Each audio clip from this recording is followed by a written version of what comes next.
പ്രേമേ വേണ്ട, അവൾ ഉണ്ടാക്കുന്നുണ്ടെങ്കിൽ ഉണ്ടാക്കി കഴിക്കട്ടെ, അത് കഴിഞ്ഞിട്ട് നമുക്ക് ഉണ്ടാക്കാം. അത് ശരിയാവത്തില്ലല്ലോ. ഇവളങ്ങനെ മിടിക്കൊന്നും ആവണ്ട. അതേ ഇപ്പൊ നടക്കൂ. എന്റെ അനുവാദം ഇല്ലാതെ ഒരൊറ്റ അടുക്കള കയറി പോരുത്. എങ്കിൽ എനിക്ക് അതൊന്നും കാണാലോ. അത് അറിഞ്ഞിട്ടേ ഉള്ളൂ ബാക്കി കാര്യം. നിങ്ങൾ ഇങ്ങോട്ട് വാ മനുഷ്യ.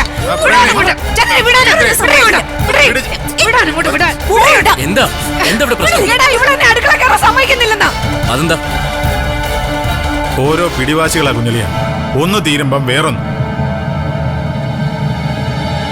വെറുതെ വഴക്കിന് വരുവാ. ചന്ദ്രേ, നിനക്ക് എന്താ? നിർത്താറായില്ലേ? നിർത്താറായില്ല, നിർത്തിക്കാറായി. അതാ ഞാൻ ഇവരോട് കേറണ്ടെന്ന് പറഞ്ഞത്. എന്തേ, ഇഷ്ടപ്പെട്ടില്ലേ? എടി, നീ എന്തിനാ വീണ്ടും വഴക്കുണ്ടാക്കാൻ നോക്കുന്നത്? ഈ ചോദ്യം താൻ തന്റെ പെങ്ങളോട് ചോദിക്കും. ഞാനല്ല ഇവരെ വഴക്കുണ്ടാക്കിയത്. ഞങ്ങളോട് അടുക്കള കയറണ്ടെന്ന് പറഞ്ഞത് നീയല്ലേ? എന്തുകൊണ്ടാ പറഞ്ഞത്? എനിക്ക് ഉണ്ടാക്കി തരില്ലെന്ന് പറഞ്ഞതുകൊണ്ട്. ഒന്ന് നിർത്തുന്നുണ്ടോ? എടി, നിനക്ക് ഭക്ഷണം ഉണ്ടാക്കി തരാൻ ഇവര് നിന്റെ വേലക്കാരൊന്നുമല്ല. ഞാനാ ഇവരോട് പറഞ്ഞത് നിനക്ക് വേണമെങ്കിൽ നീ ഉണ്ടാക്കി കഴിക്കട്ടെ എന്ന്. ഞങ്ങൾ വല്ലതും ഉണ്ടാക്കി തന്നിട്ട് അതില് വിഷം ചേർത്തുനിന്ന് കള്ളക്കഥ ഉണ്ടാക്കാനായിട്ട് എന്തായാലും ഞങ്ങളായിട്ടൊരു അവസരം ഉണ്ടാക്കി തരത്തില്ല. നിന്നെ ഞങ്ങൾക്ക് തീരെ വിശ്വാസമില്ല. അതുകൊണ്ട് നീ പോവാൻ നോക്ക്. എന്നോടിങ്ങനെ പറയാനും മാത്രം വളർന്നോ നിങ്ങള്? എടി, നീ ആരാടി?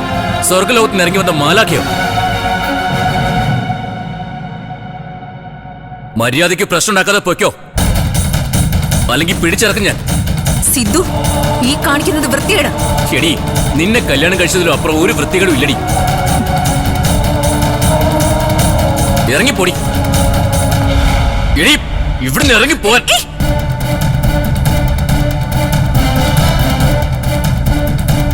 ഇനി എന്താ ചെയ്യേണ്ടതെന്ന് എനിക്കറിയാം.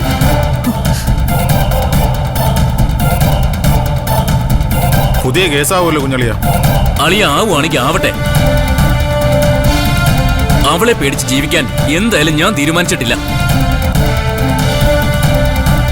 അവൾക്ക് ഇഷ്ടമുള്ളതുപോലെ ചെയ്യട്ടെ.